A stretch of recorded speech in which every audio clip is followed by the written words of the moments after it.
We never know where life will lead us or what may hinder us along the way. But while every day can feel like one big question mark, it doesn't have to. With the right insights, strategies, and solutions from Western and Southern Financial Group, together we can look ahead to leave the unknown behind.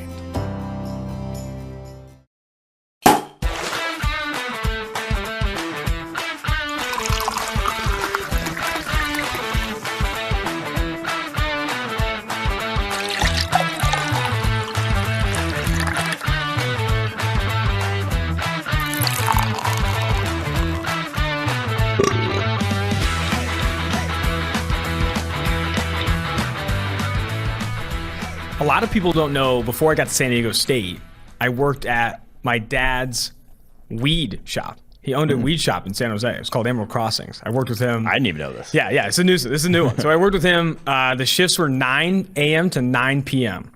nonstop.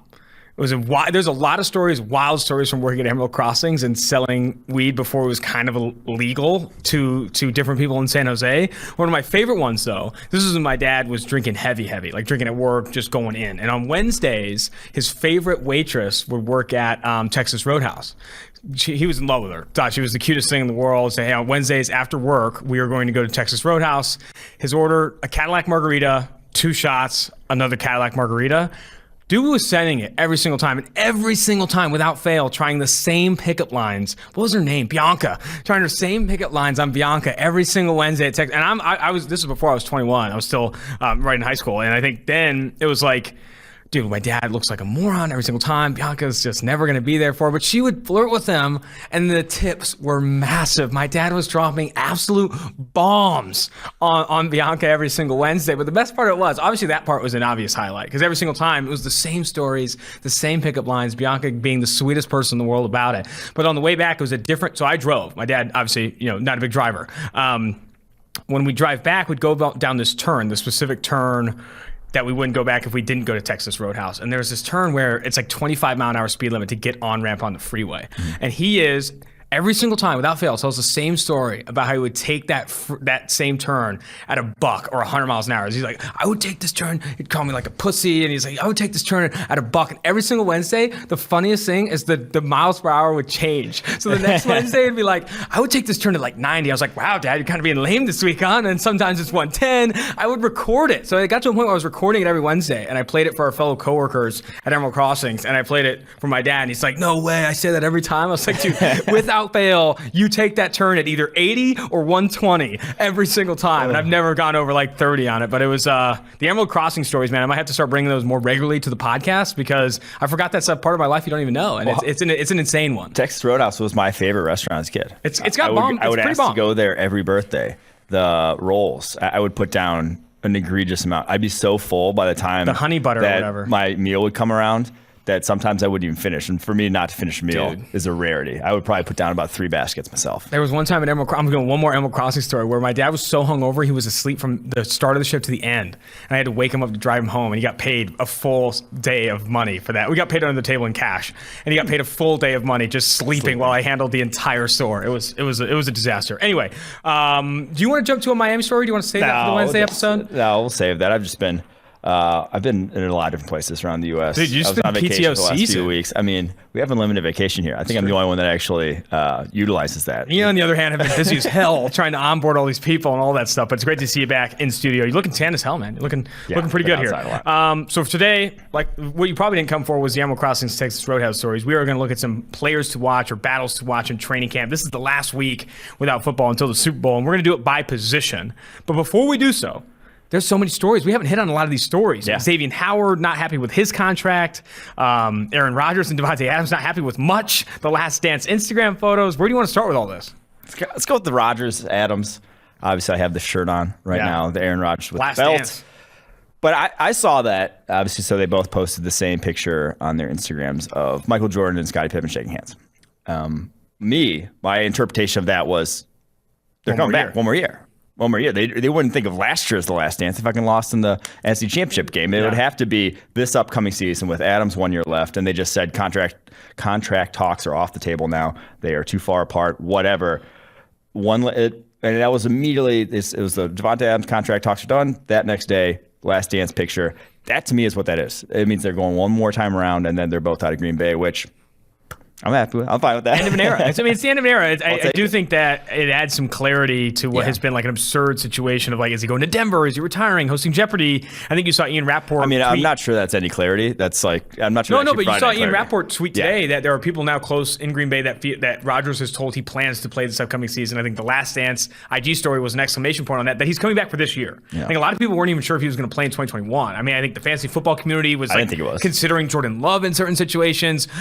Sports books don't even have the Green Bay Packers win totals up for the majority of the offseason. No one knew it was going to happen. I think now, and I've been saying that I thought he was going to retire. Now, obviously, you have to have confidence that Aaron Rodgers and Devontae Adams are coming back for one more year. A couple other things I wanted to talk about. Xavien Howard, not necessarily requesting a trade officially, but is voicing his concern over his contract. And what's interesting about his contract is that average salary per year, Xavien Howard is the 6th highest paid corner in the NFL, right around where you probably pay him. The problem is his contract in guaranteed money is one of the worst structured contracts among all cornerbacks. And he fired his agent, is now with a new agent, and requesting more money in guaranteed salary. And here's why.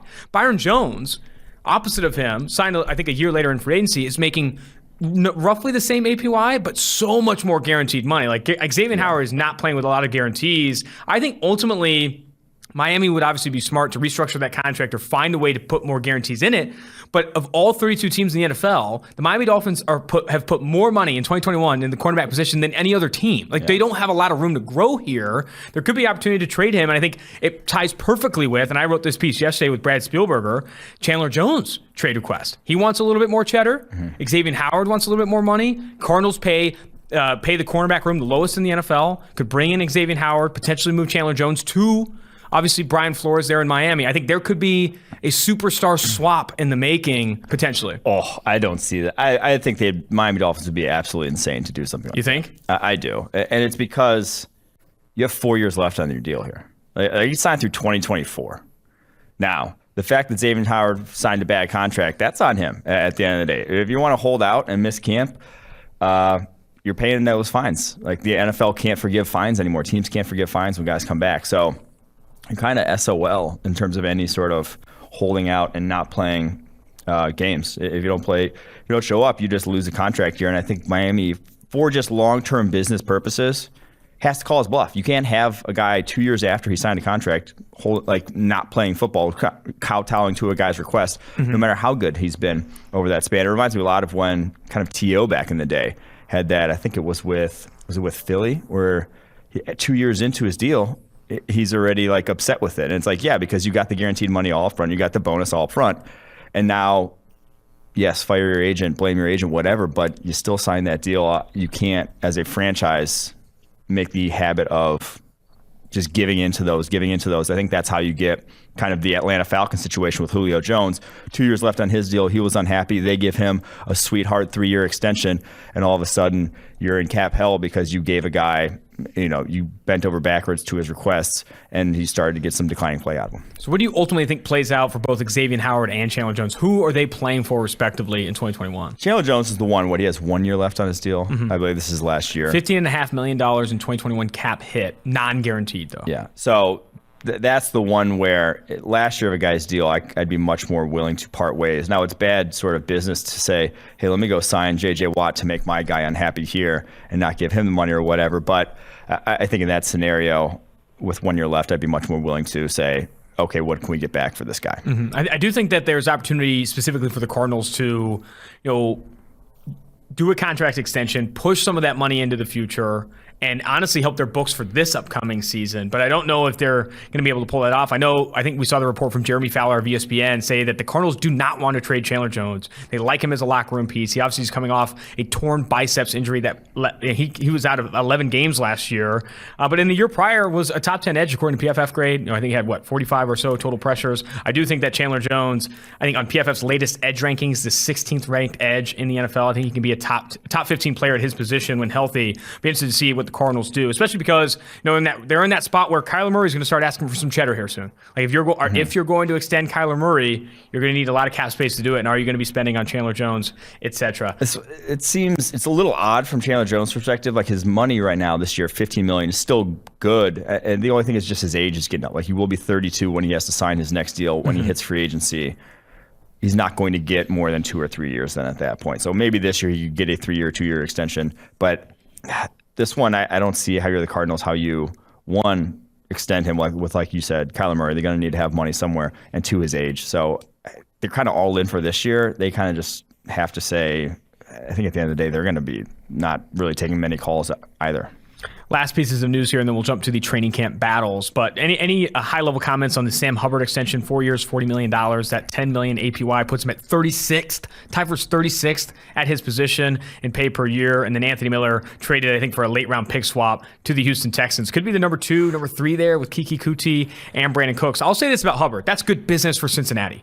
He's a Cincinnati native who has played well for his, well at his position for a third-round pick, one of the more underrated run defenders in the NFL. I think he ranked first in run stops among all at his position in 2020, and you're not breaking the bank to do it, and you're keeping in a guy that I know Zach Taylor, Solomon Wilcots here at PFF has spoke to as a legitimate locker room presence.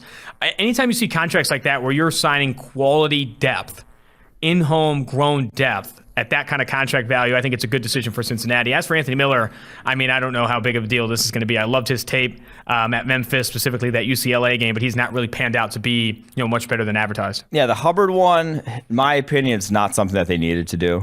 Like that is not a blue chip piece that you need to keep in-house sort of thing. Like you can let guys like that walk.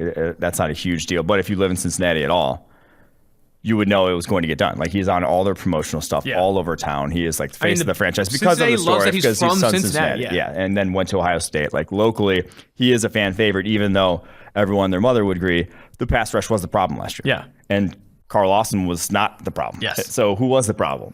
I mean, like Sam Hubbard is a below average starting defensive end as in terms of pass rushing ability. So that from that perspective, like, high motor, though. You gave a lot of money to a guy who's not helping out your pass rush too much. So, like I said, I wouldn't have done it. But if you were, like I said, familiar with Cincinnati landscape at all, you knew it was just writing was on the wall. What's wild to me is that in that same draft class, a round earlier, the Bengals drafted Jesse Bates, safety out of Wake Forest, who I think is going to be looking for a pretty decent chunk of change in a contract extension soon. To the fact that they got Hubbard done before Bates, I think is not super surprising, given that Bates is going to require probably more money, at least relatively to the position. Do you think they ultimately get a deal done with Bates? I do, and for the exact same reason. Like it is Hubbard and Bates who are the guys you see all over town on. Like they're trying to make them face of the franchise. I do think that Bates is going to be. They will get that done, and they've done sort of well with the guys in the past who are, like I said, that they kind of tab as face of the franchise. They usually at least give them that second contract. So what's interesting with Jesse Bates, too, is that right now PFF, he's a big PFF darling. I think he ranked first among safeties in PFF grade this past year. He's the number 8 safety on our preseason 2021 rankings. And even in ESPN's poll, they've been doing a poll for all those, so like more of a national narrative. He's the 10th ranked player. Highest ranking was 6th, but the lowest ranking was unranked on this list. So I'm interested to see what the opinions are from the league, around the league on Jesse Bates, because it sounds like it might be pretty widespread. Some see him as a top 6 safety in the NFL, others not even in the conversation. So that's a very interesting piece on Bates. All right, shall we get to the training camp battles now? Training camp's interesting because the training camp videos are fire. I'm going to be pumping these out on Twitter like it's my job. Everyone loves to see it. You love to see it. But when we say players to watch and stuff like that, it's not so much, we're going to be turning on the all-22 practice film. We don't have access to that. But I think what you do look for is quotes, press conferences, beat writers reporting who's starting, who's taking starting caliber reps. That's what you're looking for, not necessarily, oh, wow, that was a saucy route and run-on-ones. You're more often looking at what is the hype around this player, but be careful with it. Brian Edwards was hyped up as the next coming of Randy Moss last year. And also, like you talk about, like there was that season where Pat Mahomes threw 5 picks in a camp or whatever. So I do think that take everything with a grain of salt. I'm looking for more legitimate snaps played, starter quality, and also injuries. You've got to be looking for people who are getting dinged up and not getting that opportunity to compete for positions. Before we do so, I do have to mention Western and Southern. still a sponsor here at PFF, the helmet on the table. In these uncertain times, life is full of questions. Like, when should I start thinking about life insurance? But however difficult these questions may be, Western and Southern can help you answer them. Backed by over 130 years of experience, together, we can look ahead to leave the unknown behind. Western and Southern Financial Group, life insurance, retirement, and investments. Quarterback. I mean, this is obvious. We're going to be looking at the Justin Fields versus Andy Dalton battle all of training camp and all of the preseason, because I do think that's the rookie quarterback situation with an interesting amount of uncertainty, but also a high chance that they do start. Because the other, obviously, Zach Wilson and Trevor Lawrence are starting. Trey Lance is not currently being thought of as the starter for San Francisco, at least week 1. I mean, neither is Justin Fields, to be fair. And Mac Jones, I think, is probably the least likely of the rookie quarterbacks drafted in the first round to start. What's your initial thought on Justin Fields and maybe the likelihood that he does beat out Dalton in camp/preseason? Yeah, so for me, the biggest takeaways that I get from training camp is not some beat reporter saying this guy looked good. That's the sort of the limited access they get and kind of the limited scope of what they see. I'm not looking for evaluations on these players. I'm looking for what kind of reps are they getting, and then what is the head coach saying about them, and like where they fit in kind of the hierarchy. That's what I'm really paying attention for, is those type of things. That you can't fake a guy getting first team reps if he's not, wasn't supposed to get first team reps or whatever. Like that is, they're going to, the NFL, the coaching staff is going to play those guys, is going to give reps accordingly based off of how they feel they fit in the hierarchy. So Justin Fields is the one where what kind of reps is he going to be getting? Like, obviously, I was on a golf trip this past weekend with a bunch of guys in Chicago, bunch of Bears fans. All they wanted to talk about was Justin Fields. All they want to talk about is Justin Fields, and obviously me being a Packers fan, Aaron Rodgers retiring. So I think he's not going to start right away. I don't think he's going to start anytime soon, to be honest. Maybe not even at all year 1. But what kind of reps is he getting, and how is he sort of talked about on those reps by head coach Matt Nagy? Mm-hmm. No, and I think that's going to be everything. We obviously had Matt Nagy on the Chris Collinsworth podcast here at PFF, and he talked a lot about the plan right now is Andy Dalton be the starter, but I do think they're going to closely evaluate the competition. And if Justin Fields, I think there are going to be Bears fans that are clamoring for Justin Fields to take the field, especially if he starts to show any signs of life. And because I mean, the Bears fans have been waiting for signs of life for a long time. I was talking to a Bears fan recently. It's like we have not had the legitimate quarterback in a long time. I do think that Bears fans, if Justin Fields throws like one pretty bomb in preseason, it might be over. Yeah, I was playing with 2 guys who were debating whether McMahon. Goddamn, Mike McMahon? No, Vince McMahon. No, it's not Vince McMahon. I don't know. I can't remember McMahon's name. Or Jay Cutler were the best quarterback in Bears franchise history. That's how bad it's been. That's tough. And Andy Dalton's a known quantity. Mm-hmm. That's why it's like you send out Andy Dalton there, you're slapping your franchise in the face, your fans base in the face, because everyone knows how good he is, and it's not a guy who can lead you to where you want to go. Mm-hmm. So that's why it's like, if Justin Fields is fucking ready, just give him the chance. Yeah. So. Is that a quote graphic? If Justin Fields is fucking ready, give him the chance. Social team sprinting to the card. The only quarterback competition I'll mention in addition to that, Jim McMahon, you're right, is the showing our age there. At least mine. But Trey Lance versus Jimmy Garoppolo. The reason this one's interesting for me, and I know Jimmy G is the favorite to start according to most sports books by a significant degree, is that I do think that the offenses will be significantly different between the two. Like the Trey Lance offense led in San Francisco is not going to be all that similar, in my opinion, to what Shanahan wants to run with Jimmy G. I think he's going to want to do more quarterback design runs and get Trey Lance more on the move than he would with Jimmy Garoppolo. And for that reason, are you going to install 2 of those offenses and think about that thing, or how would you approach that situation? Yeah, I think that's the most intriguing thing about that battle is those are 2 vastly different skill sets. Yeah. And they require 2 vastly different offenses, kind of. For both of them, the best offense of them succeeded. They're not going to look anything alike. So what is it going to look like when Lance is in preseason or whenever versus when Garoppolo is in? And I'm not a big fan of obviously throwing quarterbacks year 1 to the wolves as a runner, because the speed of the game is so different, and it will especially be so for Lance considering the way he moved as a runner compared to his competition. It's going to be night and day. Like he had guys, he was running away from safeties running 4.9s there at North Dakota State at times. Like those were not high caliber athletes. The angles he had to take were not the same as the angles he'll have to take in the NFL. The times he'll have to slide in college are not the same times he'll have to slide in the NFL. So just that sort of speed of the game. I'm not a fan of really giving him a ton of rushes right out the gate when he does get the rock as a starter, but it is something that you're going to have to utilize in a way. So that's what I'm looking forward to in that battle. Let's jump to running back. Travis Etienne is a player you wanted to highlight here. Obviously, his role in the Jacksonville Jaguars offense will be interesting. There's been trade speculation. I think Nate Tice mentioned that when Cam Akers went down with injury, we didn't even talk about that in terms of news, but I guess that's not all that significant for the Rams from a win total perspective. But still, Cam Akers down, lost for the season with a ruptured Achilles. Expectation there is that Darrell Henderson, the former Memphis back, will assume RB1 responsibilities. They're not jumping on the phone to go get Le'Veon Bell or Adrian Peterson or Todd Gurley in the Rams locker room. They're looking to keep Darrell Henderson. But with the Jaguars, there is going to be this competition between James Robinson and Travis Etienne for snaps. Where do you think that ultimately plays out? Yeah, so Najee Harris, obviously we know what his role is going to be with Pittsburgh. I think Javonte Williams in Denver, you're pretty confident it's just going to be a split of touches with him and Melvin Gordon. But Etienne's the one where, we don't know. He came in and Urban Meyer called him the third down back. And then at rookie minicamp, he was a wide receiver. So where is he going to fit in? I am intrigued by the option of him being kind of on the field all the time, even when James Robinson's in there and being utilized as a wide receiver. But until we see what that role looks like, I'm not necessarily going to be sure. And we said it before, Laviska Shenault is a guy who could also play that role. Mm-hmm. So is it going to be, what's Laviska's role then going to look like in that offense? It's all something that obviously remains to be seen. And what even does Urban Meyer's offense fucking look like? It's something that remains to be seen. So I think that has a lot of intrigue surrounding what Etienne's going to look like. That beat specifically, if you're on Twitter or you're following The Athletic or ESPN, people who have team reporters, that beat's going to be very, very interesting for a billion reasons. But how are they using Travis Etienne? What is their expectation for James Robinson? Is he going to be an early down back entering year two?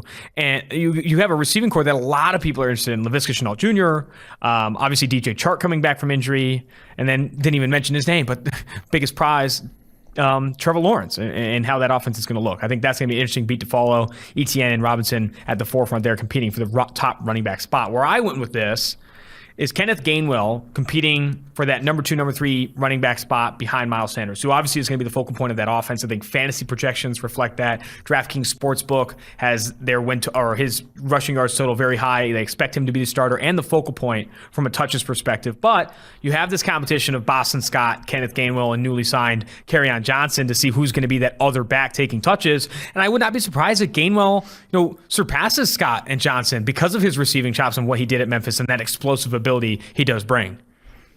Yeah, I think you will, but this one to me is just like it's going to be Miles Sanders' work. He's the bell cow? Bell cow in that offense for sure.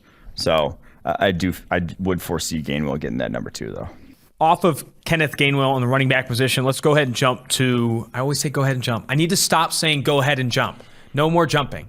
Wide receivers. But we are jumping. We are jumping. I mean, we're bumping. Elijah Moore, Denzel Mims, Crowder. The Jets are an interesting spot at the wide receiver position. Elijah Moore, I think a lot of people see him as potentially the top target for Zach Wilson. I mean, he is that talented. Where do you see Elijah Moore fitting into this receiving core? And I think the other question I'd add is, does Denzel Mims, second-year receiver out of Baylor, take that jump that a lot of people expect from him? Yeah, this is easily the most intriguing sort of wide receiver room to me in the NFL.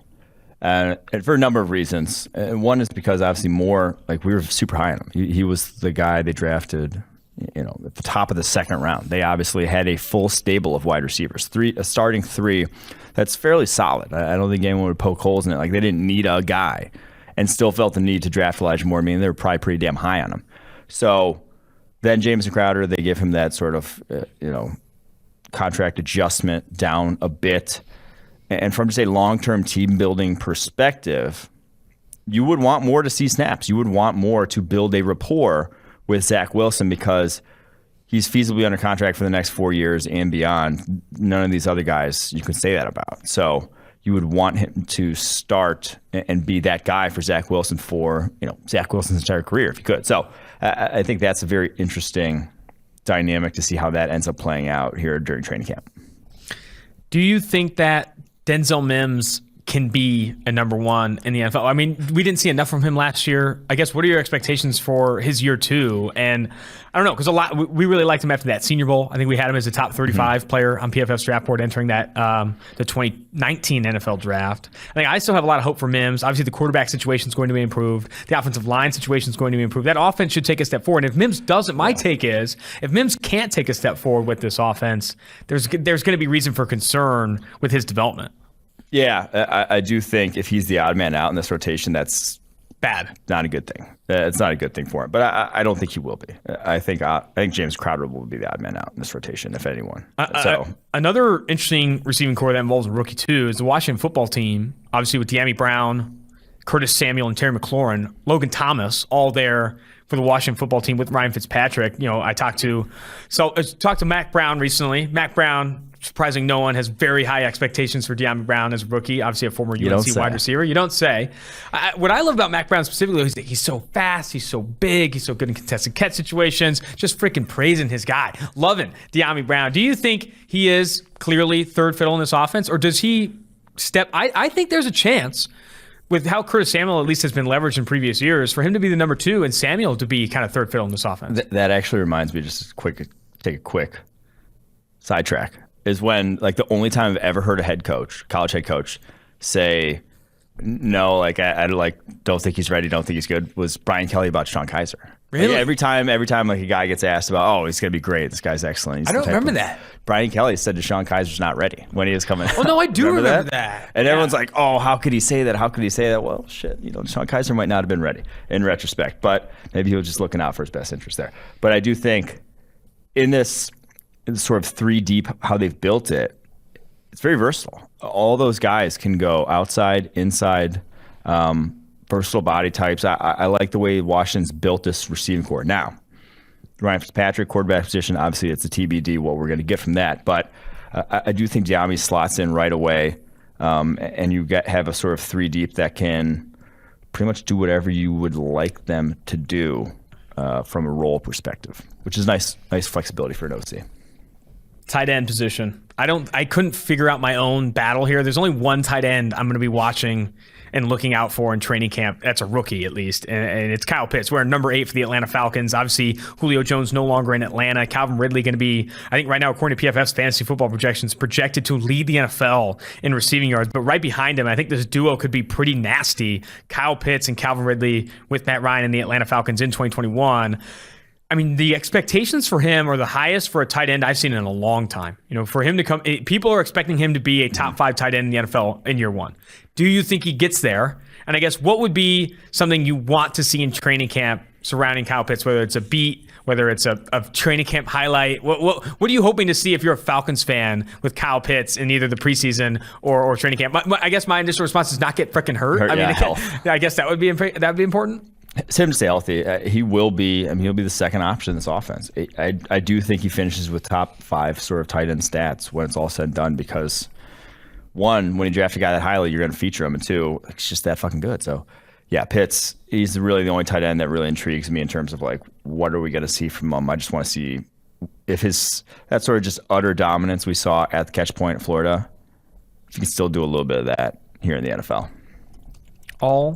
Righty. I do think that the other piece, too, is that how is he being leveraged? I'd love to see from the Falcons beat, he's working from the slot. They're using him on the outside. Mm-hmm. If they're strictly using him, and we said this in the pre-draft process, the team that drafts him, if you exclusively use him as an inline tight end, you are making a mistake. He needs to be leveraged on the outside. He needs to be very leveraged, very similar to the other top tight ends in the NFL. Kittle. Leverage like 50,000 times. Yeah. Is it better than jumped or worse than jumped? I wasn't sure what you actually meant by it either. Same. I do think that he needs to be used. Leveraged. Potentially even leveraged on the outside, inside, wherever you'd like to go. Yeah. All right, offensive line. 2 battles we wanted to highlight here. The first one, Quinn Miners, obviously the Wisconsin Whitewater interior offensive lineman, projected to play center for the Denver Broncos, going against second-year LSU product Lloyd Cushenberry. Yeah. Lloyd did not have a good year last year. Lloyd did not. He got whooped in pass protection specifically. Mm-hmm. This is going to be a battle to watch between 2 very young players with high expectations for each. I do think that this is going to be one of the more intriguing ones in preseason. This is a reason you follow PFF. I mean, there is not going to be a company capable reporting on the Miners-Lloyd preseason battle like PFF can with grades and obviously the pass protection stats and those things. This is going to be one we keep a close eye on. Oh, for sure. And it's because Miners looked so good at the Senior Bowl. Cushenberry was the lowest grade center in the NFL last season. And the Broncos, outside of the center position, it's a top 10 offensive line in the NFL with what they got now, adding Bobby Massey, Graham Glasgow, Dalton Reisner, and Garrett Bowles. Like those guards and tackles are solid as can be. It's just the center position, TBD. And I think Miners ultimately wins that job, but Lloyd Cushenberry is going to have to take a massive step forward if it's going to be his in 2021. I talked to Shelby Harris recently. I think that interview dropped already on 2-for-1 Drafts. I do so many interviews, I don't even know when they come out. But the Shelby Harris interview was interesting to hear him talk about the Teddy Bridgewater versus Drew Lock quarterback competition. He said, whichever one turns the ball over least. I don't know about you. In terms of inferences, I think I know which quarterback he's eyeing for. I think the other thing you mentioned, too, about Broncos camp that I thought was interesting is Surtain. I mean, the way he talked about Surtain is exactly how every draft analyst talked about. He's just like always in the right spot, does not play like a rookie, rarely out of place, rarely making mistakes. He's like, we're going to treat him like a rookie, but he's not playing like a rookie. And I do think that secondary is very interesting because there's so much talent. There's so much talent at cornerback and safety to where Surtain's not like even an obvious starter there. They probably have the best cornerback 4 in the NFL. Their fourth cornerback's better than anyone else. Which is exactly how you want to build a defense. The floor of your secondary. That's why I would want to build a defense. The floor of your secondary matters so much. I mean, you can't have, the find the fish concept that we've talked about a ton just can't happen. You can't have clear-cut liabilities in the secondary, or else it's going to get picked on. It doesn't matter if you have Jalen Ramsey. If you got a fish on the other side, he's going to get picked on. The other offensive line battle we're going to look for, I added this one. North Dakota State product Dylan Radins going against Kendall Lamb there in Tennessee. Dennis Kelly's still a free agent, by the way. I expected Kelly to at least go on somewhere as a depth piece, but Titans moving on from Dennis Kelly.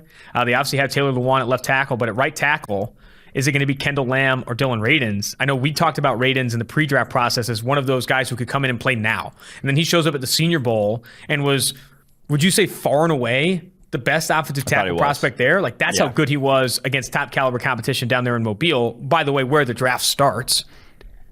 Where do you think Dylan Radins and Kendall Lamb end up? The draft starts here at PFF with the preseason. The draft starts in Cincinnati. In the preseason draft. I'll tweet that. Go ahead and get yours. But sadly, Isaiah Wilson ain't walking through that door in this competition. Although maybe not sadly, because I think Dylan Radins is the better player. And we shall see that in camp when I think he wins the job. I don't think that one's going to be too much of a fight either. Oh, wow. Okay. Kendall Lamb on notice, on call. Before we jump to the defensive line, I had something special to bring up, if you don't mind. Please do. And I said jump again. New sponsor here at PFF, specifically for 2-for-1 Drafts, highlighting us too as people that they want representing their brand.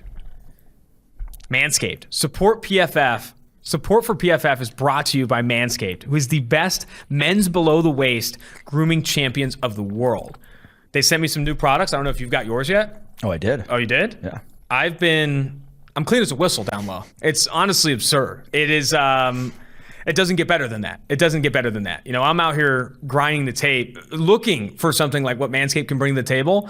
And I finally found it. I have a good story, too. There was one time going out on a little date. We're hoping for some good things. We're hoping for a clean whistle, And my buzzer at the time, battery charged. I'm trying to plug batteries in.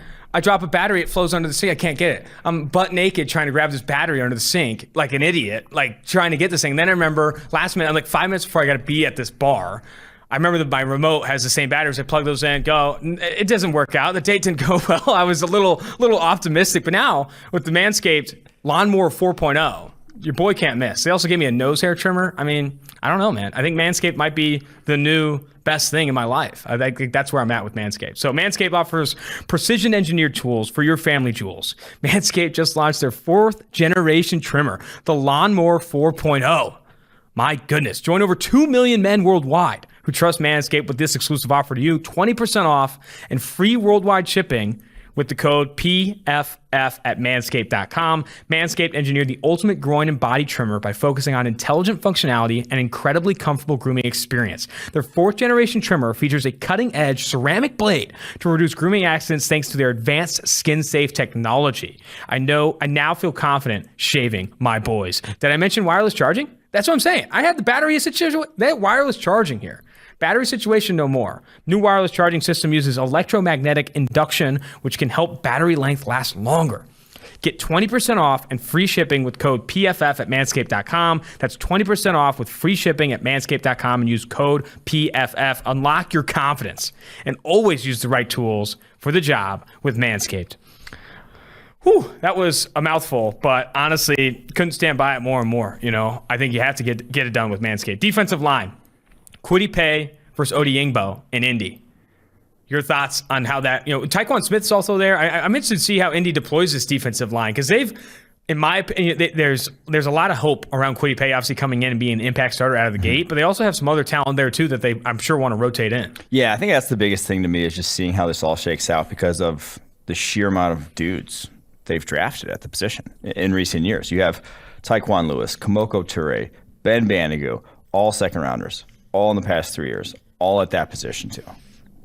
Do those guys take that step forward? Do those guys take sort of the reps that you would expect Kwity Paye as a first-round defensive end to come in and get? Or is Kwity Paye, just take a massive next step after only playing a handful of games last year at Michigan and sort of continuing that upward trajectory we've seen from him in his career? And is Odeyingbo even going to be healthy? Is he even going to be back from his Achilles anytime soon? So I could see them slow playing Odeyingbo for sure, especially because, like you said, so many. Kwity Paye, 2021 first rounder. Tyquan Lewis, 2018 second rounder. You also have Ben Banigou, a 2019 second rounder. Kamoko Toure out of Rutgers, an 18 second rounder. Like, they have invested top 50, top 60 picks along the defensive line. I think for that reason, I think you could see a heavy rotation. I think you could see a lot of these guys getting involved, a lot of these guys playing a high percentage of snaps. But I also think of all those guys, Odeyingbo, depending on the health and how close to 100% he is, I think he could be maybe not necessarily the odd man out, but the guy that maybe plays the lowest amount of snaps compared to all those guys. Mm-hmm. Other defensive line battle I wanted to highlight was Neville Gallimore versus Tristan Hill versus our guy, friend of the pod, UCLA grad, Osa Odigizua, also the wrestling champ there. How does Tristan Hill the odd man out here? I know you've faded Tristan Hill since he was drafted. Neville Gallimore, the former Oklahoma defensive tackle, 2020 draft pick, and Osa Odigizua drafted this year. How do you expect this rotation to play out? Yeah, I don't foresee Tristan Hill being able to see the field in any other scheme, but obviously what Rod Marinelli was running, where it's a pure penetration scheme. He can't hold up to double teams, or has not been able to so far in his career. Is undersized, is a 3-tech only, offers little in the way of versatility.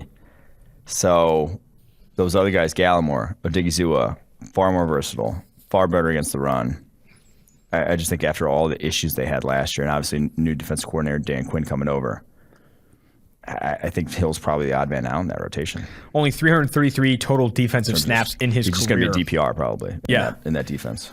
33.8 PFF grade this past year, only 12 total pressures in his career. I mean, a lot of concern with Tristan Hill and what he's done, even just trying to get on the field for one, and then even when he has been on the field, not grading all that well, not being super efficient as a pass rusher. I think you're going to see Gallimore and Osa Odigizua potentially seize that opportunity more so than what Tristan Hill is capable of. Linebacker Jeremiah Owusu-Koramoah is going to be a name to watch for Cleveland. On a defense, I mean, everyone talks about the offense. I think Ian Hartitz, a senior fantasy analyst here at PFF, mentioned that offensively on paper, it can be really good. Defensively on paper, this thing also might be absurd. Like, they have so much talent on the back end. Talk about the secondary with a high floor. Greg Newsome, Grant Delpit, we'll talk more about those guys. But you got Jeremiah Owusu-Koramoah, Myles Garrett. I really like who they have on the interior defensive line.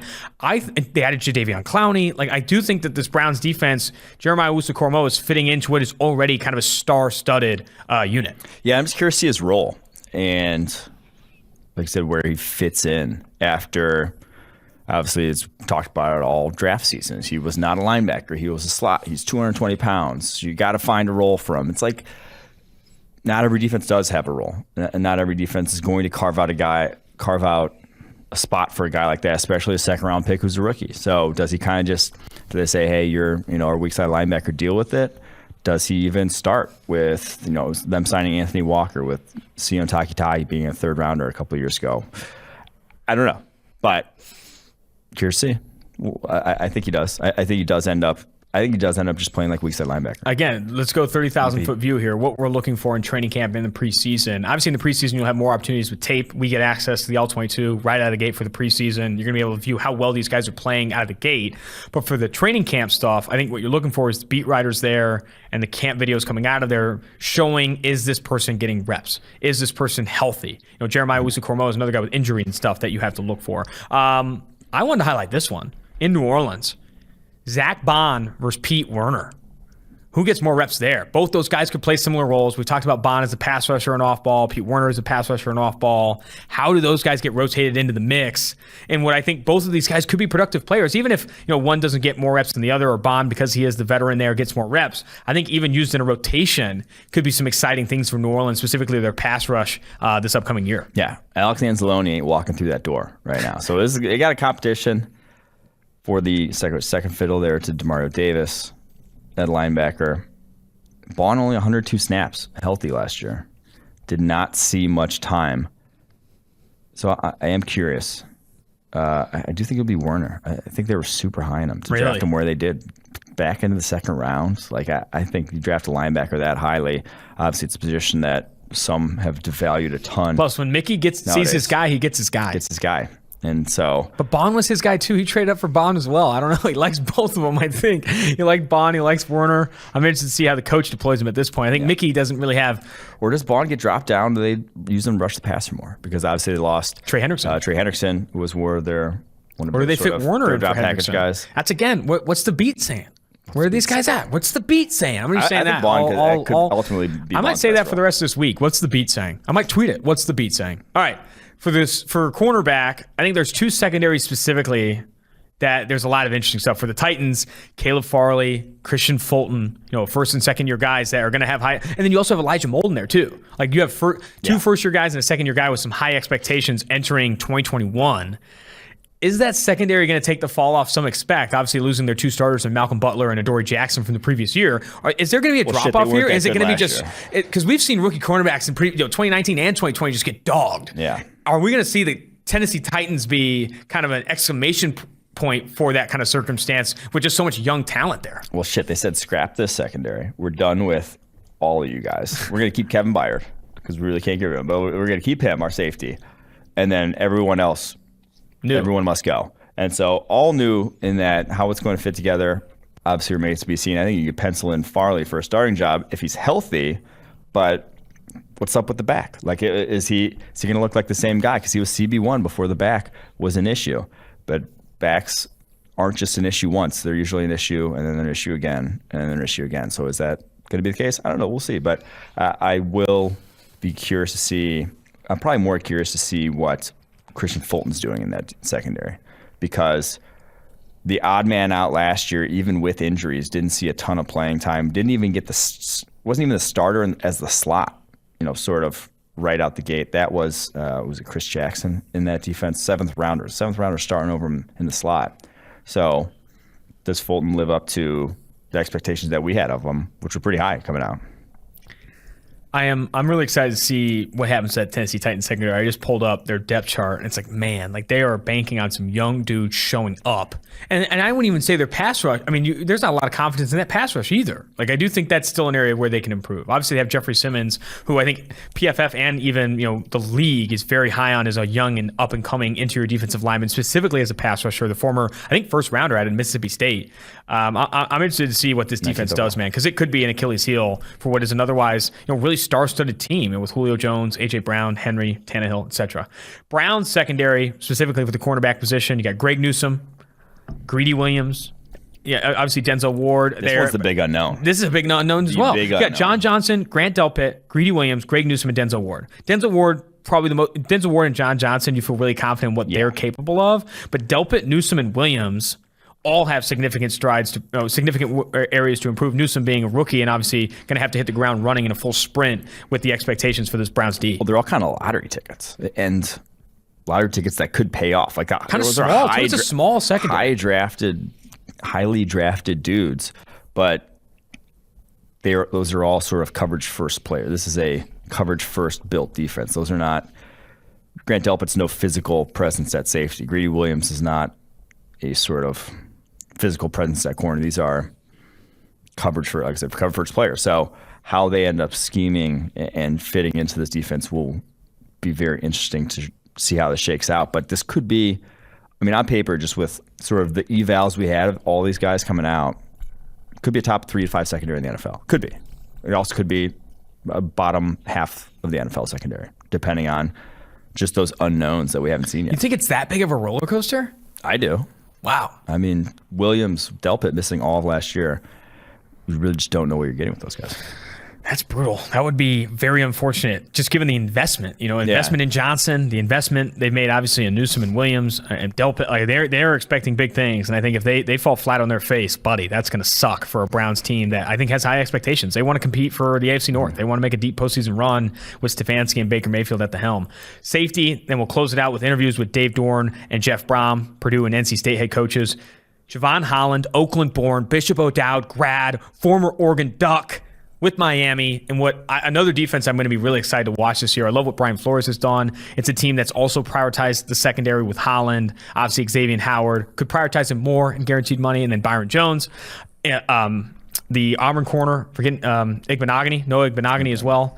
Where do you see Xavien Holland fitting in? Do you see him playing significant snaps in 2021? Yeah, so this is another one where Miami has thrown the kitchen sink at their secondary. They've built their defense the way, again, we would build a defense with just so many picks and so much money invested in the secondary. And obviously just bringing in Jason McCourty, Justin Coleman this offseason. You had Brandon Jones was a third rounder at safety last year.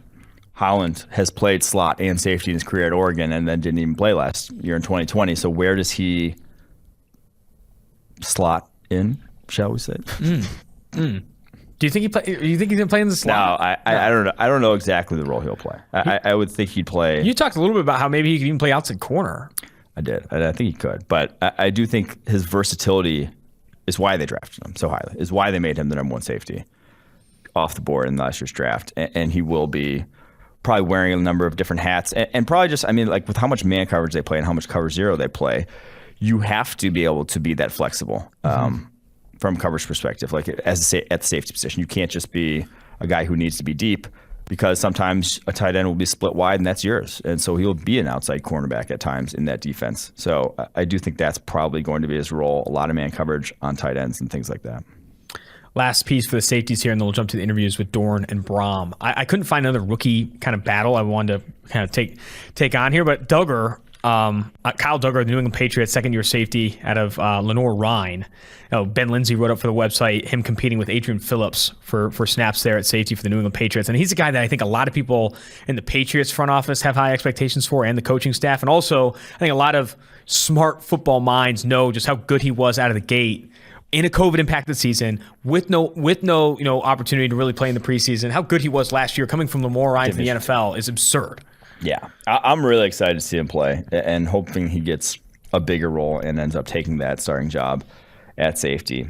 Even if he doesn't, I think he's going to play a bunch of snaps. Like, the guy is too talented, and physically what he brings to the table is too much to just keep him off the field. I loved what I saw from him as a rookie. So 6'2", 220. Last year, played 520 snaps going from Lenore-Rhine to the NFL, a 64.1 PFF grade. I mean, I'm expecting that to improve. I'm also expecting he's going to be that guy. I think every single week you're seeing NFL analysts, NFL film analysts saying, "Oh, buddy, did you see this play from Duggar?" Because I think you saw some of that last year already. I think you're going to see that a lot more this year as he gets his feet wet and adjusts to the speed of the NFL. We talk so much about the speed of the NFL and how that being bigger, one of the bigger adjustments. I think you're going to see him adjust to that quite fine here in year two. Shelby, by the way, love what he said about what the biggest adjustment was. He said mentally. So one of the biggest jumps for him was mentally knowing what you're doing pre and post snap sets you up for so much more success. Because he said, he played for a small school. I don't remember the name. Illinois State. Yeah, Illinois State. And he said, I was just the best player on the field. I didn't have to really know what formation they were in or what their tendencies were from this alignment. I think that was the biggest jump for him, he said. So I think there's other like Duggar probably sees some of that as well. Like Lenore-Rhine is the best player in that league. The best player in that subdivision. Probably could freelance all day long. Could do anything he wanted. Now, got to stick to the script a little bit more and play within the confines there. And I think he's going to do that a lot better in year two. That's it. it for the 2-for-1 Drafts podcast. We're going to jump for this portion of it. We're going to jump now to interviews with head coach Dave Doeren and Purdue head coach Jeff Brohm. Let's get it. Now joining the 2-for-1 Drafts podcast is current NC State head coach Dave Doeren. Dave, great to have you on the show. Appreciate y'all having me. Where I'd like to start is honestly Aleem McNeil, former NC State defensive tackle, a guy that was absolutely fantastic for you playing the nose this past year, someone that we had on this podcast and rated very highly in the 2021 NFL draft. Also, I'd love to hear the recruiting background. Obviously, played linebacker and running back in high school, had offers from a lot of blue blood programs, but obviously wanted to stay in state, go to NC State. What was that recruiting process like for you? And also, kind of what are your expectations for him now going on to the NFL? We're excited for Aleem, first of all, with Detroit, and he's worked really hard to get himself in the condition that he's in. I think he's probably in the best shape of his life, and he looked great when he came back for Pro Day. And he played really well for us a year ago. He definitely had his best season. Big athlete, in high school, as you mentioned, he was a linebacker and played running back, was on the kickoff return as kind of a fullback for him. And he was a lot, smaller at that time, too. He was probably 240 to 260 pound range guy that, had the frame where you knew he wasn't going to stay at that position, even though he probably did. He was a baseball player as well, a really good hitter, outfielder. But Aleem had a lot of upside. It took him some time. I think he got a little heavy at times, and he battled that and learned the value of conditioning and being productive. Does have something to do with, your ability to maintain your aerobic condition. And so I think he's really learned a lot. He had the opportunity to study some great players here when he was young, being in the same room with Pharrell Murchison and James Smith-Williams and Bradley Chubb and B.J. Hill, Justin Jones, Contavious Street. There's been a lot of good defensive linemen here that Aleem was able to learn from. And I think that's really important for these younger guys to have that, surrogate big brother, I guess you would say, to show you the ropes. And he definitely had that here. Yeah, I'd love to press a little bit more there and talk about kind of, NC State's track record, at least recent track record of producing really top flight defensive line talent. You spoke to Laryl Murchison, Bradley Chubb, B.J. Hill, Justin Jones, and Contavious Street. I'd be interested to know now what you attribute to that. How much of that is development in the coaching staff that you've had, but also I'm sure it had to have been a focus in the recruiting trail as well. Well, I think those young men deserve a lot of credit. They worked really hard. We try to recruit guys that not only have talent, but also have the love for training. It's everyone, I think, loves game day. It's finding those young men that love what it takes to be great on game day. For us, we're typically not going to sign, a bunch of 5-star defensive linemen or anybody. We're going to get 3- and 4-star guys and develop them into 5-star players is kind of what we do. And there has to be a certain commitment from those guys about how they want to develop, that D-line that Chubb and BJ and those guys were a part of, they were all developmental players. They all needed to gain a lot of weight, with the exception of Contavious. He was the only one that came in really put together like, he'd been in college already. BJ gained almost 70 pounds in his career here. Bradley was 230 and finished at 270. Justin was 260 and finished at 300, so we have to develop these guys, and they've got to be willing to allow us to develop them and buy into the nutritional aspects of that.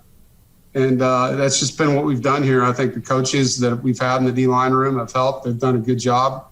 D'Antonio Burnett, our strength coach, and his staff do a great job. And it all plays together. I think you recruit them, you find the right guys, you mentor them, you develop them, you retain them, and then you put them in a place where they can become the best version of themselves. And that's one of the position groups where we've had a lineage of players that have done well. And really before I got here, Coach Amato had some D linemen with Mario Williams in that class that were very elite as well. Shifting the focus a little bit to the 2021 season, I'd be interested to know kind of what you feel is the next step for quarterback Devin Leary, coming, former 4-star recruit, coming off an 8-touchdown, 1,200 passing yard season. What do you feel like is the next step in his development and how he kind of continues to take this passing offense forward under Tim Beck? Well, really, last year would have been just staying healthy. I mean, he was off to a really good start and had the ankle injury, and So, first thing he has to do is be out there. From a playing standpoint, once he is out there, I think it's just making quicker decisions, getting the ball to guys before he has to take hits. And I think that was one thing Ryan Finley did well. He knew where to go with the ball. He got it out quick, and he protected himself because of that. I think that's the biggest thing. Quarterbacks, the game starts to slow down. The more they know the offense, the faster they can play. And being with Coach Beck now for his second year is definitely going to help him that way. He's able to finish Tim's sentences, before he finishes them. And so they're lockstep on what's going on, and that'll help him play faster. Something I found in the research that I found was impressive. Was NC State saw a massive improvement in its passing attack under Tim Beck this past year, finishing, from 100th in 2019 in EPA per play to top 50 this past season. A lot of deep shots, a high percentage of screens, top 5 rates in the ACC for both of those things. And also, really protected Leary, in my opinion, looking at the area of the field you were targeting from some of the, oftentimes dangerous throws over the middle of the field. How do you expect, Beck to iterate on that offense and even continue to improve with Leary and company in 2021? Well, I think you have to think about what Tim had to go through too. He came in here and installed his offense January, February. We had 3 practices under our belt in March, and then we were gone from COVID. And so he never got the ability to finish his install. He never got the ability to really sample the talent, because in spring ball, it would have been a great chance for him to really get to know his players and what they can do. And start tweaking the system to fit those guys. Because you really, he has the plays he likes, but you also want to feature the players, not just run plays, but feature the players. And he didn't get to do that. So the season was really an experiment, as it went. Like, hey, this guy's good at this. We need to change this. And so over the course of the year, I think he got to know his players, where normally you would know that going into the year.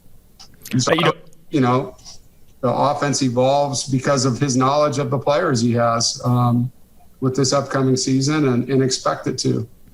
Yeah, I think one of those, experiments or those evolutions was Emeka Emezi, the wide receiver. Was an absolutely different animal from an outside alignment last year. He worked from the slot a little bit, but then when he was on the outside, averaged 2.4 yards per out run, had the number 2 receiving grade according to PFF in the country, behind Heisman winner Devontae Smith when facing press coverage on the outside. I guess I'd be interested to hear from you, kind of what Emezi's development has been and what your expectations for him are this upcoming season. Well, to Emeka's credit, he's a very hard worker. He's consistent. I think he had a really tough season 2 seasons ago, and he went to work. He made a commitment to himself. I think he was too hard on himself. Maybe had too much pressure on himself. And last year, I thought he had more fun. He just cut it loose and played. He's always been a gifted ball catcher, and I think that showed last year. The 50-50 balls were probably not 50-50 when it came to Emeka. He was making a lot more of those plays than the DBs were, or getting a PI out of it if he couldn't. And he's driven. He's a guy that came back for an extra year because there's certain things in his game he wants to be able to showcase to maybe be a draft pick instead of a free agent. And so he's worked really hard this offseason to put himself in a place where that can happen. Corey Durden is another star for the Wolfpack, and we already talked a lot about the defensive line and how much you've developed there. 6'5", 315, with a relentless motor. I think something I wrote in my notes was a bull in a china shop. How does Durden really take that next step for you? And I think he's a guy that I think can be in the conversation for top interior defensive lineman in the ACC if all things come together. Well, it'll be fun to see. I really can't give you a lot on him because he hasn't played for us yet. He wasn't here for spring ball. He got here this summer. He's a nice young man. He works really hard. He's excited about a new opportunity. Things just kind of dried up for him down there, and he wanted a fresh start, and he's taking advantage of it here. He's done a good job in our summer workouts, but I haven't seen him play football in person yet other than against me. Mm-hmm. We are excited he's here, and we're hopeful that all the things that people write about him are going to, come true for him here. But, I would be talking without the proper information if I said more than that. Gotcha. Staying in the trenches, two offensive linemen we're really excited about for the Wolfpack this upcoming year. Grant Gibson, former defensive tackle turned center, and then also Ikem Ekwonu, an absolute monster in the run game, led all offensive linemen in positively graded run plays from PFF this past year. And they're all paving the way for what is arguably the top running back in the ACC in Donovan Knight. How excited should Wolfpack fans be, for those bullies up front and specifically this rushing attack in 2021? Well, it always starts at the line of scrimmage in our program. I think that's where games are won and lost, and we look at it inside out. So the fact that we have another great center, I think Grant did a phenomenal job learning from Garrett Bradbury and understanding how to study the game. And he's a very consistent guy. He's a tremendous leader. He's a great communicator. He's very well respected by coaches and teammates and staff. So it's awesome to have a captain at center on your football team. Ikem Ekwonu is one of my favorite players to watch in college football, and not just on my team. He plays football the way that it's supposed to be played. He plays hard. He's a finisher. He has fun. He's energetic. He loves everything about it. The meetings, the training, the practice. He's a great student in the classroom. I mean, everything about him is what you want. And so I'm very happy that he's getting the earned credit and recognition. I don't know that there's a better offensive tackle in college football. When you talk about how he plays the game and how violent he is in the trenches, it's fun to watch. Coach, this has been fantastic. That's all I've had for you, but I really wish you the best of luck this upcoming season. Thanks for having me, guys. Go Pack. Now joining the 2-for-1 Drafts podcast is current Purdue head coach Jeff Brohm. Jeff, great to have you on the show. Thank you. Where I'd like to start, honestly, is, I want to focus in on Rondale Moore. Rondale Moore was a guy that, PFF was really high on coming out of Purdue, a guy that I had on this podcast, talked to him a bit about his skill set and what he did in the times that he was healthy at Purdue. And I know you recruited him to Purdue in 2019, one of the few 4-star recruits Purdue landed in that class. What was the background there? I'd love to hear the story about his recruitment to Purdue. I know he was an absolutely electric high school football player in Kentucky that you were able to bring over to Purdue. What was that recruitment like, and what did you see in Rondale Moore before you brought him over to the Boilermakers?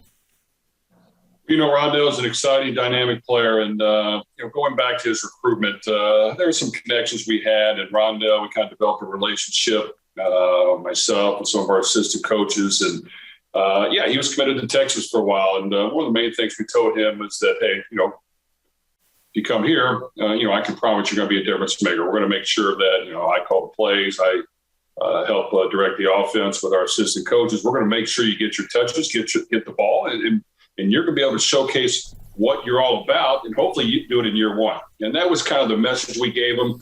And as we got farther down in the process, I think you started to believe, maybe I need to, go to Purdue and see how this plays out. And, maybe I trust these guys and what they're saying and what they're about. And without question, we feel like we helped him fulfill his dreams. And year one, on the field as a true freshman, really game one, he broke records right off the bat on national TV and had a tremendous first year. Was a All-American as a true freshman. It's only happened 3 times in the history of the game. Herschel Walker, Adrian Peterson, Rondale Moore. That says a lot. Led the country receiving. He was a guy who loves football. He loves to work. He puts in the work. He studies it. We knew that this guy was going to give us everything he had, and he was on a mission to be the best and to show the world he's the best. And those are the type of players you love getting. Guys that are hungry. They want to go out and prove themselves. They want the ball in their hands. They want the challenge of playing a great opponent and displaying your skills to the entire nation, showing them what exactly you can do. So, we're very proud of Rondale. He did a great job. He was here, especially early on before he got injured. Really worked extremely hard, wanted to help his team win. And we're very happy that he's been able to move on to the Arizona Cardinals, the high second-round pick. He's going to do a great job there and coach Kingsbury's offense. And we're excited for him and his family. That 2018 season was absolutely electric, what he did against Ohio State. To do that as young as he was, as a true freshman, I think he broke the PFF record for true freshman broken tackles per reception. It was honestly incredible what he did that season. Also, I'm glad you spoke to kind of how involved he was in that offense. He was the offense. So many manufactured touches near and behind the line of scrimmage. Do you expect him to kind of have a similar role? I know Cliff Kingsbury runs the most wide receiver screens in the NFL, at least the highest percentage. I guess, what are your expectations for his role and his success now with Kyler Murray, Cliff Kingsbury, and the Arizona Cardinals? I know Rondell wanted to go in the first round. It was a goal of his, but we told him all along, going to Arizona and Coach Kingsbury's offense with Kyler Murray as the quarterback. Cliff does as much college-oriented stuff as you can. He's a little more creative and thinks outside the box, maybe an average, NFL coordinator. So I think it's a perfect fit. I think he's going to fit in great. They're going to utilize him a lot of different ways. I think, and that's the type of player he is. I think it's important that you do different things with Rondell. He can do so many things. He's versatile. He needs the ball in his hands. It's not always down the field, even though he can do a great job of that. You've got to get us some touches in space and let him shake and bake and cut on a dime and do those things to showcase his skills and his talents. And I'm sure he's going to have a great first year. I know he's working extremely hard. He's excited about this upcoming season. But I think it's a perfect fit, and I think he'll do great things. I'm going to shift a little bit now towards the upcoming season for Purdue. I think you told The Athletic your role has definitely changed. I'm going to be heavily involved in regards to the defense. You bring over Coach Brad Lambert, who led the #1 scoring defense for Marshall this past season, and he spoke to The Athletic as well. He wants to build an attacking defense. You want to dictate pace, be aggressive. Obviously, all that stuff is easier said than done. Coach, how does that happen for Purdue football? And I guess if you could be specific with what your role is going to be on the defensive side of the ball this year with Lambert and how you're going to move this defense forward, I'd love to hear that. We're excited to have Coach Lambert. I think he brings a ton of experience. He's a former head coach. He's a former defensive coordinator. It's been a lot of great places, a lot of great Power 5 programs. And beyond that, he's a tremendous person of high character. He definitely loves people and wants to do his part to help them achieve success. So I think it's going to fit in great.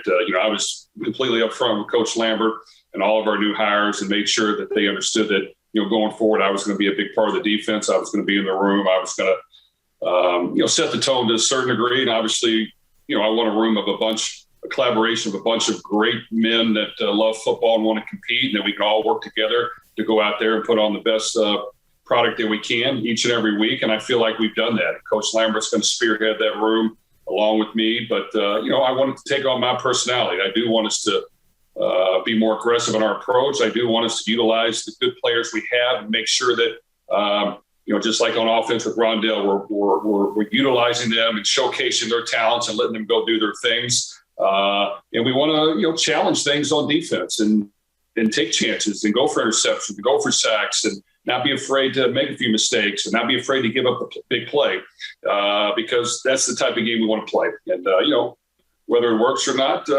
every single time you step on the field, you never know. But I know we've worked extremely hard since in the last season to identify the weaknesses we have, where we need to get better, how to do that. We've developed some different packages that we want to make sure we use. We want to be multiple in the things that we do. But, I feel good about where we're at right now. And our guys have worked extremely hard. I think we've got a hungry group of young men that want to go out there and show what they're all about. And in college football, that's as important as anything. But these guys here have put in a lot of work and effort, and they want to get back on the field as fast as we can. I think Coach Lambert's going to do a great job. Our whole defensive staff, Ron English, Mark Hagan, James Adams, Marty Biaggi. I really feel good about the nucleus we have, the collaboration of ideas. And without question, I want to be a big part of it and help our defense achieve success. Offensively, that aggressiveness was obvious, especially this past season. On early downs, first and second down, Purdue passed the ball more than 66% of the time, top 5 rate in college football this past season. What drives kind of that commitment to throwing the football? And I guess, is that just not more of where the NFL and where college football is going? Throwing the ball more often. Now you see that rates going up in the NFL and in college football. I guess what drives that commitment to throwing the football? And do you see this is where football is going? This is where, we're going to start to see rates like these, like 67% on early downs, more common as kind of the NFL and college football cater to the passing game? The NFL has kind of reversed course a little bit, and it has become more aggressive. It's become a little bit more of a passing league now. Without question, running the football is important. You got to make sure you have balance. You got to make sure you do all those things instead of play action. But, some of the better teams are spreading things out. They're more college-oriented. They're more unique and creative in their ways to attack, and we want to continue to do the same thing. That's one thing we've always took pride on here on offense is being creative and always staying on the attack and utilizing our talent. We've got some quarterbacks that can throw the football. Aiden O'Connell, Jack Plummer, Austin Burton, Michael Lamo are amongst others. We've got talented receivers and tight ends, David Bell, Milton Wright, and a slew of receivers that we feel good about that we need to make sure they get their touches. And I think that, when you bring in a collection of players, you've got to identify what are your strengths and maybe what are some things you need to get better at. But when it comes game time, you got to utilize those strengths. So we want to continue to be aggressive, obviously having balance and making sure that you establish the run and you're able to throw play action off of it. To throw it deep is very important to us. We do take pride in throwing the ball vertically up the field. And I think, for players that want to play at the next level, playing here in this offense and taking vertical shots can definitely help prepare you for the next level. We have a lot of fun doing it. We want to be creative. Our guys enjoy practicing every day and taking shots and competing against their teammates in practice. And, we want that approach to be across the board now, offense, defense, and special teams, and go have some fun with it. Sticking with the offense side of the ball, I'd love to hear an update on the quarterback competition there at Purdue. I know you spoke highly of Aiden O'Connell, specifically his accuracy, but also you have Jack Plummer there, who's a big-body quarterback that can move. What has your reaction been to kind of their competition or their success this summer? And I guess what's the latest update with the quarterback competition? We like our quarterback room. We feel like we continue to get better each and every day. We got a good group of guys that work extremely hard. They work well together. I think for us to improve, we got to get better as a whole unit. And, sometimes the quarterback takes a little more credit than they deserve, a little more blame than they deserve. And while we need to continue to improve that position, all of us around need to play better. We need to figure out ways to call the game better and make sure that we're not putting too much pressure on the passing game and the quarterbacks. But, Aiden O'Connell is an extremely accurate passer. He's cool and calm and under pressure and really is a great team leader. We feel good about him when he's in there. Jack Plummer, we feel great about as well. He's a little more mobile. He's a little more athletic. He can make plays outside the pocket. He continues to improve his accuracy and his ability to throw the ball. He's a great leader. We feel like we have two solid quarterbacks that have played football for us. Austin Berger is a transfer backup that has done some great things in practice. He continues to improve.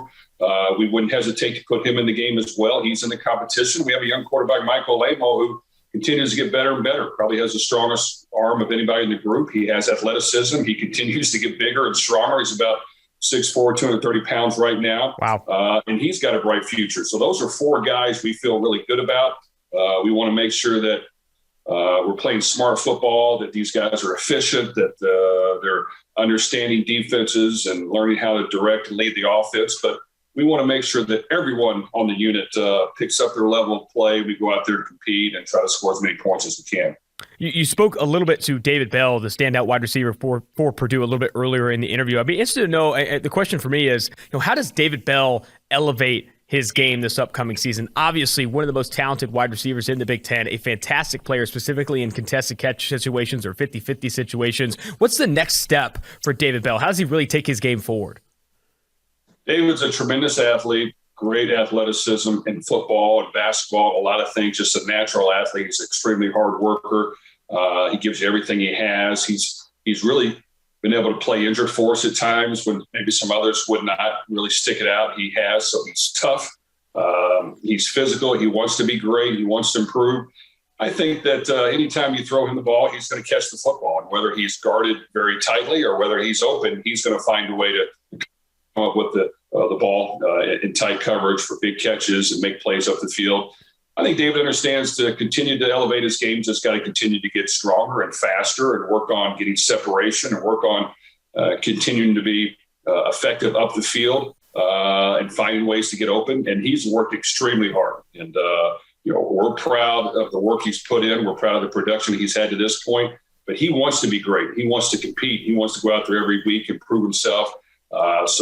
He's a home state product from Indianapolis. He bought into the fact that we could come here and showcase his ability and talents, and we feel like we've done a decent job of that, and we want to continue to make sure that David Bell can make a huge name for himself as one of the top receivers in the country, and we feel confident he's going to have a great year this year.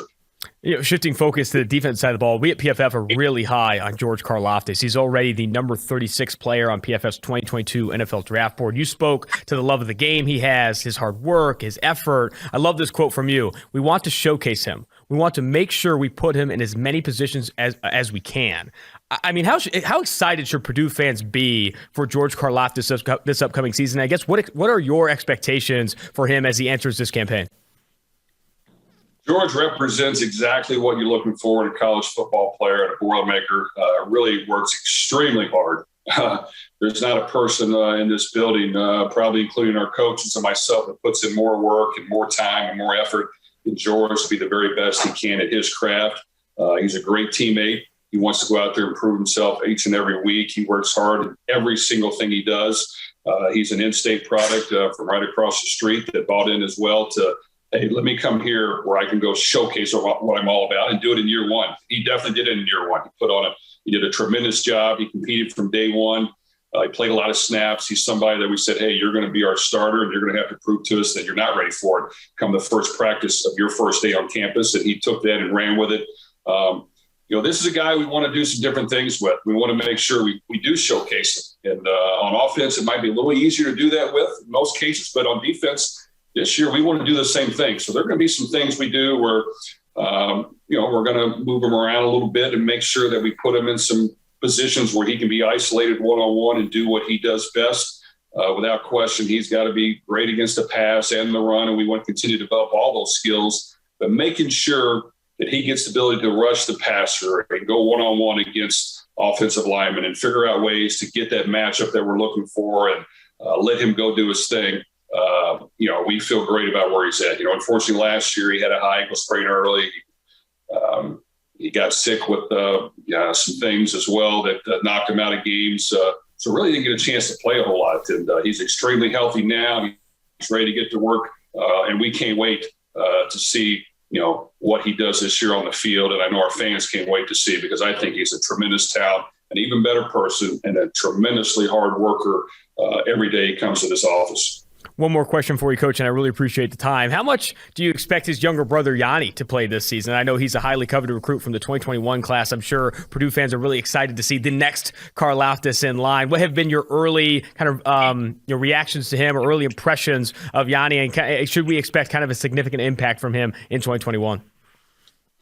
We're extremely excited about Yanni. Unfortunately, came in with a little bit of a hamstring injury that, didn't allow him to go through spring practice. We had to make sure we got that right and fully healed. I feel like right now he is fully healed. And so we haven't been able to see a whole lot of Yanni on the field yet. So I don't want to, put too much expectations on him, but he's definitely tough. He plays extremely hard. He practices hard. He's put in the work as well. He's been in the building as much as you can be, rehabbing and getting stronger. And he's a guy that's got to develop a little bit, and he's done outstanding at that to this point.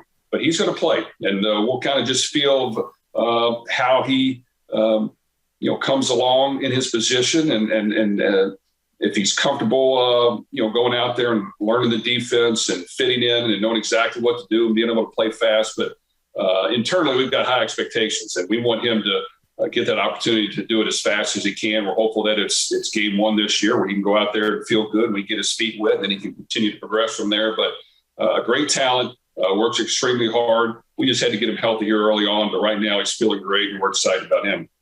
Fantastic stuff, Coach. Really appreciate the time, and best of luck this upcoming season. Okay, thank you guys. Keep up the good work. You too. That's going to do it for the Monday episode of 2 for 1 Drafts. We are going to be back on Wednesday episode. We're also going to call for a mailbag here pretty soon. Go to Questions in. Apple Podcasts, drop down a review. We're also giving away draft guides. You drop a review, mention that you want a draft guide, we might send one your way. Mm-hmm. Leave a review, leave a mailbag question. We're going to send one, do a mailbag, not this week, but next week. Really appreciate you all. Until next time, Austin Gayle, producer Max Chadwick, Mike Renner, Mike Quinn, 2 for 1 Drafts.